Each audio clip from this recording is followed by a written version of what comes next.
করে দিন সাহেব কি করে দিন সাহেব কি করে নতুন কলায় যাবে নতুন কলায় ছাত্রী মরে দিন সাহেব কি করে নতুন কলায় ছাত্রী মরে দিন সাহেব কি করে কারের কালো ভেঙে দাও ঘুরিয়ে দাও ভাঙা দাও ঘুরিয়ে দাও ঘুরিয়ে দাও ভেঙে দাও ঘুরিয়ে দাও কবরে আমার মন কবরে ঘুরিয়ে দাও বাহিরে ঘুরি কেন বাহিরে আমার মন কবরে তম আবর্তন ক্যাম্পাসে এসেছি 19 নভেম্বর। 1 মাস হয়েছে আমাদের।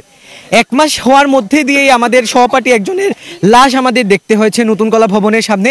আমরা মনে করি আমাদের সহপাঠী হত্যার দায়ভার অবশ্যই জাহাঙ্গীরনগর বিশ্ববিদ্যালয় প্রশাসনের নিতে হবে।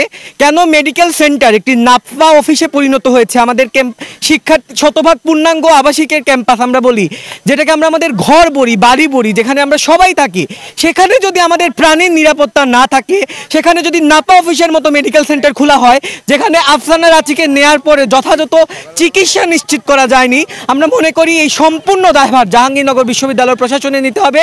কেন ক্যাম্পাসের ভিতরে যান চলাচল নিয়ন্ত্রণ করা গেল না? কেন একটা শিক্ষার্থীর প্রাণ যাওয়ার পরে এতগুলা শিক্ষার্থী সকাল বেয়ে আন্দোলন করার পরে গিয়ে প্রশাসনের টনক নড়ল? কেন শিক্ষার্থী বান্ধব ক্যাম্পাসের জন্য প্রশাসন আগে থেকে কাজ করলো না? এই সমস্ত দাবি নিয়ে আমাদের সবার আজকে জাহাঙ্গীরনগর ব্লকেট। গতকালকে আমাদের আজকে আমাদের ক্যাম্পাসের বয়স 1 মাস 1 দিন।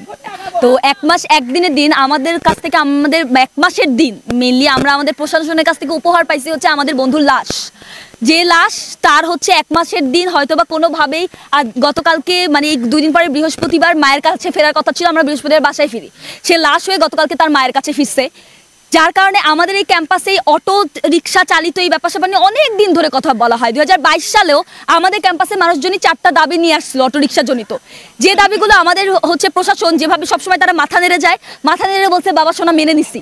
মেনে নেওয়ার পর আজ পর্যন্ত সেই দাবির একটা ছোট্ট কিছু চিহ্ন আমরা চোখের সামনে দেখতে পারি না, এবং যার ফলশ্রুতিতে গতকালকে আমরা নবীন একটা শিক্ষার্থী তার জীবন হারাইলো। নতুন কলার মতো একটা জায়গার সামনে সে তার জীবনটা হারাইছে। যে গাছটার সাথে ধাক্কা লাগছে আপনার ওই গাছটা দেখলে গাছটা ছাল উঠে গেছে। একটা মানুষ কতটা জোরে আঘাত পাকতে পারে, কতটা চাপা লাগতে পারে, এখানে গাছের ছাল উঠে যায়। আমাদের অনেক জায়গায় প্রশ্ন থাকে, আমাদের প্রশ্ন থাকে এতগুলো 2022 সালে আপনারা এই দাবিগুলো বললেন মেনে নিছি, আপনারা অনেক কাগজপত্র রেডি করে, সেই দাবির একটা কিছু আমাদের চোখের সামনে নাই কেন? একটা অটোরিকশাও মানে প্রপারলি রেজিস্টার্ড না কেন? কেন হচ্ছে আমাদের চোখের সামনে কেন বেস্ট পর আমরা অটোরিকশা দেখতে পাই না? 4টা মাত্র দাবি ছিল, সে কোথায় সেইগুলোর তারপরে আসে নতুন কলার সামনে নতুন কলার ডিন বা নতুন কলার প্রশাসনের মানুষজন, তারা কেন আমাদেরকে এই উত্তর দিতে পারে না কেন নতুন কলার সামনে ঠিকমতো সিসিটিভি ক্যামেরা নাই? আমি কিভাবে আমার বন্ধুর লাশ রিক্সা ধাক্কা দিয়ে যখন চলে যায় নতুন কলার সামনে মুরাদ গেটের 2টা গেটের, সেই গেটের সামনে নিরাপত্তা কর্মী কই?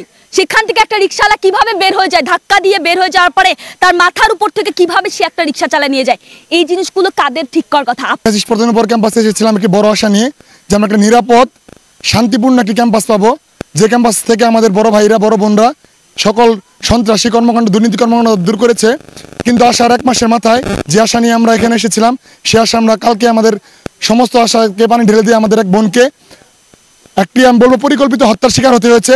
যে হত্যাকাণ্ডের মূল পরিকল্পনায় ছিল কাঠামোগত অব্যবস্থাপনা, যে কাঠামোগত অব্যবস্থাপনার কারণে আমাদের বোনকে প্রাণ দিতে হয়েছে।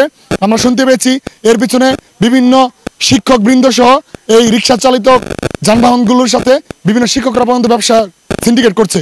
তো এটি হচ্ছে ফ্যাসিস্টে আমরা দূর করতে পারলেও এই ফ্যাসিস্ট কার্যক্রম আমরা দূর করতে পারিনি।